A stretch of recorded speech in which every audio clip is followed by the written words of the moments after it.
I usually play this special music before the sermon so that, if the reading's particularly emotional, I can gather myself. But both the music and the reading were particularly emotional, so still gathering myself. So the high school in my small town that I had grown up in had a gay-straight alliance. Now, I obviously joined. The Gay-Straight Alliance was the closest thing to an LGBTQIA group for teens that Middle America in the early 2000s could stomach. So for context, the year I joined, Friends was the most watched show on television. And one of the running jokes in that show was the insinuation that any one of the male characters were either gay or effeminate. One of the characters' parents was a trans woman who was the constant butt of every joke, and the implication was that because of this, that character was either the most effeminate or had difficult psychological difficulties. So it was not uncommon at this time to hear the word gay used to describe things that our peers generally did not like. Strawberry Pop-Tarts, the locker combination, that person over there. And it was not uncommon to hear adults use the word either. Gay was so stigmatized that people would react violently to being called it. And trans identities weren't even on the radar. We actually had a campaign to try to educate folks of the harmful effects of the use of gay slurs a full 7 years before the national campaign to, quote unquote, think before you speak. Little did we know that 20 years later, Florida would pass a bill commonly referred to as the Don't Say Gay bill, but it would have very different ramifications. So in a school of about 2,000, about 10 or 15 teens would gather in the heart of the counseling center every week. Some of us were very out, some were not, some were only out in that group, some were allies, and some just didn't know what they were. The counselor who brought the group together, Mr. Metcalf, would only join when invited, and then only to facilitate projects, provide information, or anything like that. Other than that, he left our group in our hands. It was only years later I learned how much emotional, intellectual, and really just pure organizational work that Mr. Metcalf did to keep this space open for us. Everything from keeping our identities and orientations private, from the administration to absorbing angry parents who learned that their child was queer and believed that the school was somehow responsible for this tragedy. One student in the group ran away from home because his parents rejected him so thoroughly, and at least one of us did not make it to adulthood. And if not for this group, I firmly believe it would have been more. Suicide is the second leading cause of death among LGBTQI children, and this is drastically reduced when these children are in supportive environments. And you see, what Mr. Metcalf did was just listen to his students. He listened to them when the mainstream culture around him wanted him to ignore them. He listened to them in their pain and in their joy. He listened to them, he took them seriously, and then he held the space. Now, this term is often used today so much that it starts to lose its meaning, so I want to be very specific. He held the space in an active way. He literally shut out all of the noise from outside, including his own. He could have inserted himself into the group, given his 2 cents every time we met, made us feel or know his fight on the outside, but he did not. He held the space and let us have it. And he also held the space in the sense of embracing us. In that room, during that time, 90% of what we did was just screw around like kids, in the freedom of not having to worry that some adult or some other kid would attack us for who we were, even though most of us still lacked the clarity of what exactly that was. Mr. Metcalf saved lives by listening to children and giving them space to listen to each other. Now, if he was working in Texas today, he would likely be under criminal investigation for not reporting child abuse. This is because the governor of Texas, Governor Abbott, signed an executive order that said that trans kids being provided with gender-affirming care is child abuse, and as a mandatory reporter, it is counselors' jobs to report that child abuse to the Department of Family Services. This affects at least 120,000 families and their caretakers, and they were all criminalized with the stroke of a pen for loving their children and listening to their children. And these news stories are easy to ignore. It is happening in a state that we often think of as having regressive policies. It is a complicated issue that affects a very small portion of society, and it involves medical sciences. But perhaps the reason it is most easy to ignore is that it involves trans folks, and they are often not listened to, and it involves children who are also often not listened to, at least not on a national stage. It is also true that there is so much misinformation as to what gender-affirming care is that unless you are very focused on this issue, it is easy just to assume we know what it means. So often when we hear this phrase, gender-affirming care, we automatically think about genitals and surgery. And when we think of that related to children, we almost always shy away. We think they can wait to adulthood to make such big decisions. Our mind goes to genitals because of years of media conditioning. And honestly, this is wild to me.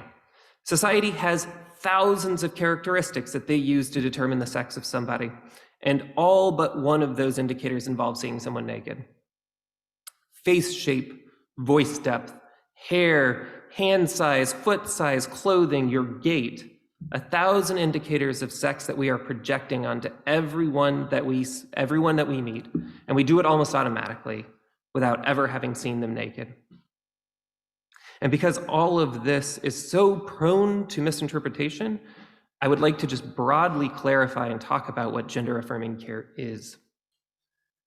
So for children pre-puberty, gender-affirming care simply means respecting who they are, providing them with a supportive environment, calling them by their name, calling them by their pronouns, giving them access to spaces often barred by the gender binary, letting them wear the clothes they want.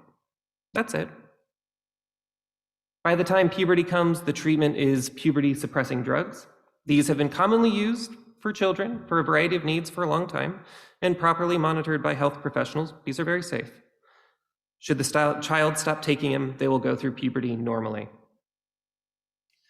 As the child gets older, more towards the 18-year range, there are hormone replacement treatments, medications, and pills that one might take. Puberty causes changes to the body which are not only psychologically painful to the child, but are also only reversible through surgery, voice training, and quite honestly, probably magic. The risk of not providing these children with this care is depression, anxiety, suicide, gastrointestinal diseases, and an adulthood of surgeries that could have been avoided. The risk of providing this care is delayed puberty. Surgeries are really only an option to adults, and I want to be clear, there are many trans folks that never seek this type of medical treatment. The most common hand-wringing among the cis community, and cis comes from the Latin to mean same or the same gender that one was assigned at birth. It's not an acronym and it's not a slur as the internet will try to convince you. But the most common hand-wringing comes from what is known as detransitioning. That is somebody who has transitioned to another gender and then transitioned back. And there are really three things I want to say about this. First is that it's incredibly rare, with estimates as low as 0.5%. Second is that many report that they detransitioned because of the overwhelming amount of transphobia that they encountered. And last is that we need to destigmatize detransitioning as much as we need to destigmatize transitioning. Figuring out who we are is not a straight line, and no one should be ashamed for their journey. So the first step we can take in protecting trans kids is demystifying the care options available to them. We ask a lot of trans children. We ask that they become biological experts. We ask that they become actively involved in their care. We ask that they learn more about human anatomy than most adults know. And because of transphobia, we now ask them to become legal experts and philosophers, and all of this just to exist as themselves. And the medical community is overwhelmingly in support of this course of treatment, by the way. The American Medical Association, the American Psychiatric Association, and the American Academy of Pediatrics all agree that this is the right and proper course of action. But just because in having this conversation that we have to rely on medical experts to place their stamp of approval on it, let us make no mistakes. These medical professionals learned this from listening to trans children. They learned this from the bravery of these children and from the years of listening to them. And to believe that these lessons stopped yesterday is to do a disservice to our society. Jules Gills Peterson, she's a professor of gender studies in Pittsburgh and author of the book, A History of Transgender Identities, tells us the following. A lot of times when we're talking about trans kids, the whole issue comes down to gender. And my response is often, actually, no. The problem here is our conception of childhood. We treat them differently. Of course, there are differences between adults and children, but I think we have to pay attention to when that presumed difference is being utilized to ignore something. And here's what's so incredible about a trans kid. You have a young person who, without any conception or support, has figured this thing out about themselves. This profound thing. You know, kids don't go to school and learn how to think critically about their gender identity. They have to teach it to themselves. And so I think by the point a child comes to us and says, hey, I'm a girl, or I'm a boy, or whatever, they've already proven to us that they do know what they're talking about, because it just takes so much work to figure that out. The emotional issue is in adults. We are the ones that get anxious. I talk to a lot of parents. Most of them don't have transphobic responses, but most of them are responding out of fear. They want what's best for their kid, and now they're confused. But by the time the trans kid has come to us with their identity, they've done all the hard work. It's the adults who have to play catch up. Too often we allow an idea to take the place of a person. The proponents of these bills that are in 29 states, claim to be protecting children from gender ideology, which wants kids, and they just want kids to be kids. Which kids are they worried about? In 2001, the UUA, which is the umbrella organization for the UU congregations, issued a scathing statement against anti-trans policies, calling these policies, quote, using false notions of religious freedom and protecting women and children as an excuse for discrimination. The proponents of these bills have turned these children's identities into an ideology that can then be debated. And I'm contending that this is not a debate. I want us to think of their experience.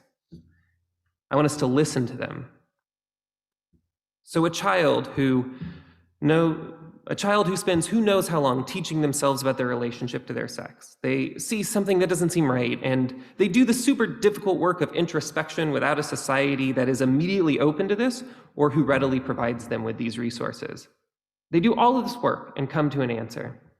Then after having done this work, they bravely face their parent or their guardian and they say, I'm a boy, I'm a girl, I don't really think I'm either.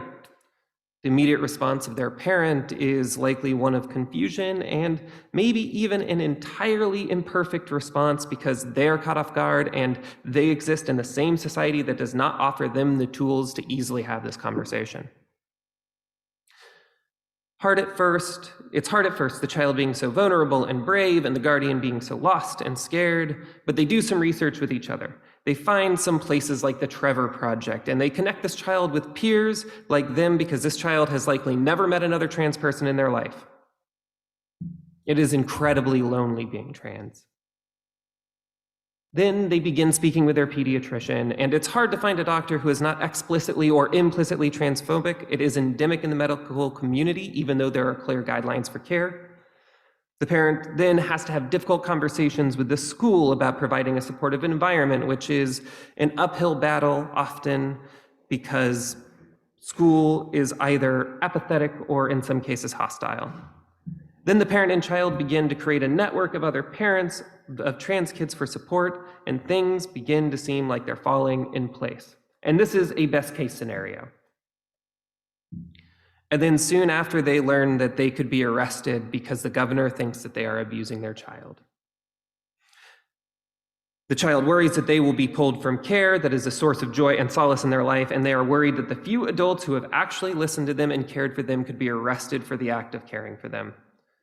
And now they must become not only the experts of human anatomy and advocacy, but they also must become experts in the law. And this is just to exist. So make no mistake, these laws and policies are not about protecting children, they are about eradicating trans people. These laws target the children who actually have supportive families in their life, which is not the case for most of these kids. And so what does this mean for us and for our larger faith? Well, being an intellectual and rational religion, I think our first instinct is to get goaded into an argument with those who wish to turn our trans siblings into an ideology.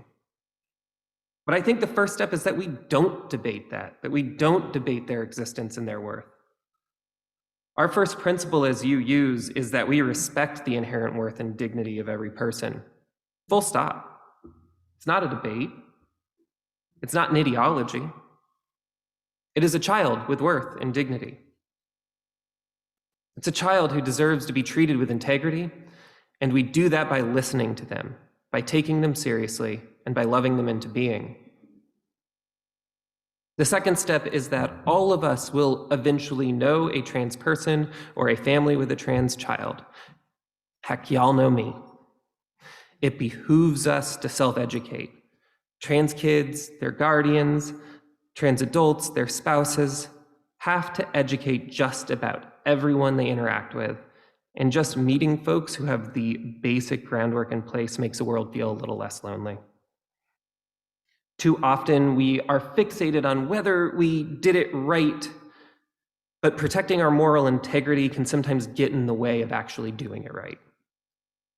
There's a lot of caretaking that many trans folks and their families do, even with the most well-meaning allies. So just remember, if you think you did something wrong by mistake, like misgendered a person, the best thing you can do is briefly acknowledge and then do better next time.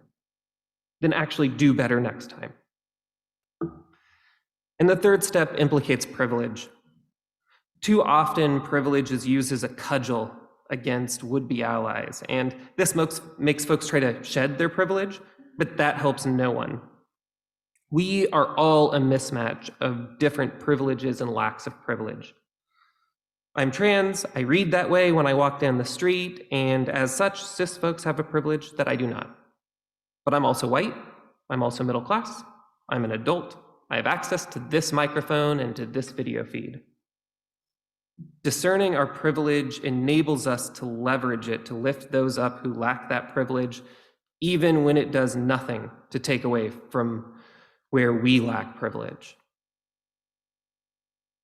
And finally, I think that we should hold space for trans kids. I don't think of prayer as a way of calling on that great goddess in the sky to intervene on my behalf, but as a way to invest our full attention, if only for a moment, on someone else. In this world, our attention is valuable, so give it to those who need it most. Let their voices call to us, because by the time they have found them, they've already captured the bravest parts of themselves. Ours is a religion that listens to the oppressed. Be ours a religion who actively holds the space for them, who cancels out the other noise and holds them in arms of loving care. May it be so, and amen.